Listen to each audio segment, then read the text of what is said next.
Halo rekan-rekan, kembali lagi bersama saya Aksal Reskika yang akan melanjutkan video UAS Praktikum Akuntansi di bagian 3. Di bagian 3 melanjutkan penjelasan alur pengerjaan praktikum akuntansi sampai dengan laporan rugi laba dan juga laporan neraca. 1. Jurnal penyesuaian. Pengisian jurnal penyesuaian dapat dilakukan setelah semua nama rekening dimasukkan ke dalam neraca saldo. Untuk instruksi penyesuaian dapat dilihat di buku informasi. Perlu diperhatikan, pengisian jurnal penyesuaian harus mengikuti buku informasi. Pengisian dimulai dari nomor 1 hingga 8. Ikuti langkah-langkah dan perhitungan sesuai yang diinstruksikan.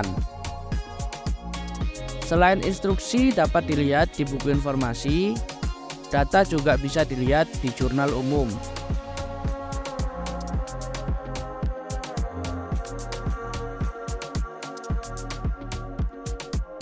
Dua, neraca saldo setelah disesuaikan.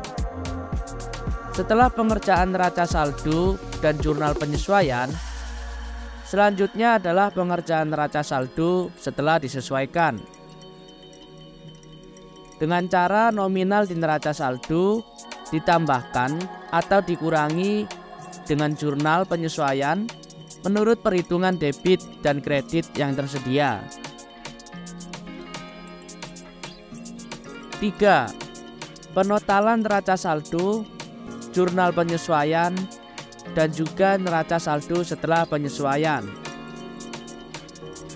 Setelah data mulai dari nomor rekening, nama rekening, dan juga nominal yang ada di neraca saldo, jurnal penyesuaian, dan juga neraca saldo setelah penyesuaian, selanjutnya adalah melakukan perhitungan total di setiap sub dan debit kredit. Neraca saldo dengan total debit 522.398.000 dan total kredit 522.398.000. Jurnal penyesuaian dengan total debit 100.702.740 dan total kredit 100.702.740. Neraca saldo setelah disesuaikan dengan total debit 527.038.740 dan total kredit 527.038.740. 4. Rugi laba.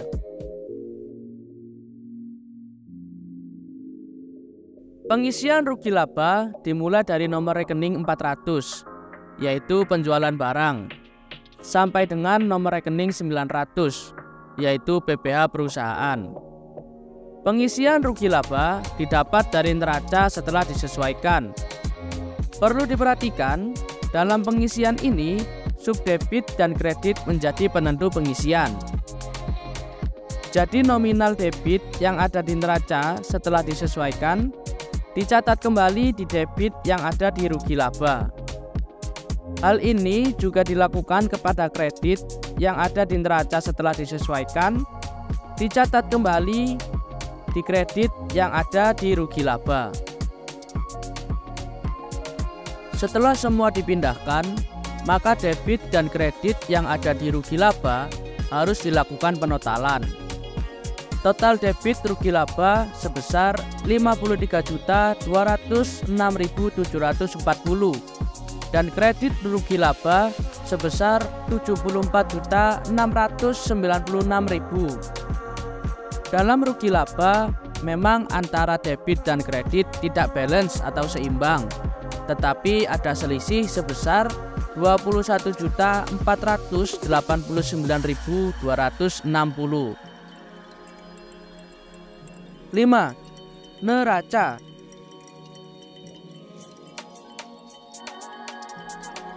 Pengisian neraca dimulai dari nomor rekening 100, yaitu kas, sampai dengan nomor rekening 310, yaitu Prive Tuan Bambang.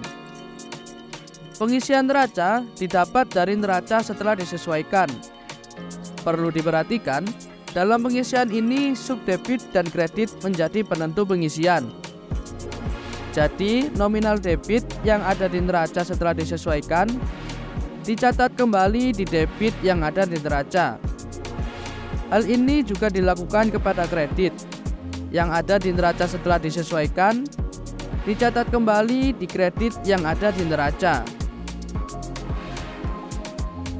Setelah semua dipindahkan, maka debit dan kredit yang ada di neraca harus dilakukan penotalan. Total debit neraca sebesar 473.832.000. Total kredit di neraca 452.342.740. Dalam neraca memang antara debit dan kredit tidak balance atau seimbang, tetapi ada selisih sebesar 21.489.260. 6. Rugi laba dan neraca.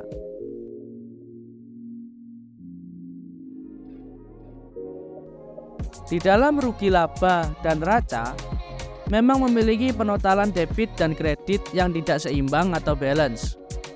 Tetapi yang perlu diperhatikan adalah selisih antara rugi laba dan neraca harus sama. Dan selisih yang didapatkan setelah perhitungan antara rugi laba dan neraca ialah sebesar 21.489.260. 7. Laporan rugi laba. Pengisian laporan rugi laba didapat dari data yang ada di neraca lajur, sub, rugi laba, dan neraca. Untuk pengisian laporan rugi laba juga perlu pemetaan yang dilakukan, seperti penjualan bersih,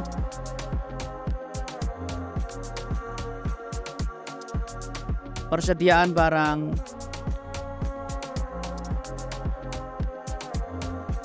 biaya operasional, pendapatan, dan biaya lain-lain.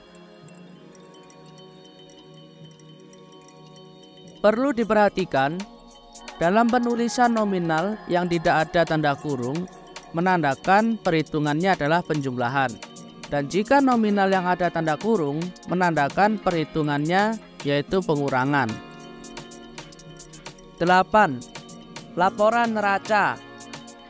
Pengisian laporan neraca mendapatkan data dari neraca lajur di sub neraca saldo setelah disesuaikan. Pengisian laporan neraca dibagi menjadi dua, yaitu aktiva dan pasiva. Perlu diperhatikan, di aktiva dan pasiva harus dilakukan penotalan sendiri. Dan sekali lagi perlu diingat, dalam penulisan nominal yang tidak ada tanda kurung menandakan penjumlahan. Dan jika nominal yang ada tanda kurung menandakan pengurangan. Setelah semua dilakukan perhitungan, maka hasilnya adalah aktiva memiliki total sebesar 421.651.260 dan pasiva memiliki total sebesar 421.651.260.